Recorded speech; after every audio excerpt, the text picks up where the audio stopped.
మీరు కూడా సమ్మర్లో ఓఆర్ఎస్ తాగుతున్నారా? అది కరెక్ట్గా యూజ్ చేస్తే ఓకే, బట్ రాంగ్గా యూజ్ చేస్తేనే problem. So let me explain. సమ్మర్లో స్వెట్టింగ్ అవ్వడం వల్ల వాటర్తో పాటు సాల్ట్స్ కూడా లూజ్ అవుతాయి. సో నార్మల్గా అందరూ ఎప్పుడు యూజ్ చేస్తారు? డిజీనెస్, వీక్నెస్, అలానే డీహైడ్రేట్ అయినప్పుడు యూజ్ చేస్తూ ఉంటారు. కానీ ఓఆర్ఎస్ అనేది మెయిన్లీ రీహైడ్రేషన్ కోసం మాత్రమే డిజైన్ చేశారు. సో ఎప్పుడెప్పుడు యూజ్ చేయాలి? డయేరియా, వామిటింగ్, ఎక్కువ సన్కి ఎక్స్పోజ్ అయినప్పుడు, అలానే ఎక్కువ స్వెట్టింగ్ వచ్చినప్పుడు యూజ్ చేయాలి.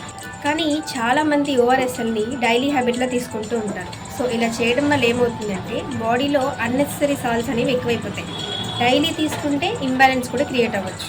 సో నార్మల్ డేస్లో ఈ ఓఆర్ఎస్ని coconut water, buttermilk, watermelon, అలానే సబ్జా సీడ్స్ ఇలాంటి ఫుడ్స్తో రీప్లేస్ చేయండి. సో ఈ ఓఆర్ఎస్ని ఎలా తాగాలి అంటే ప్యాకెట్లో ఉన్న పౌడర్ని 1 లీటర్ ఆఫ్ వాటర్తో మిక్స్ చేయాలి.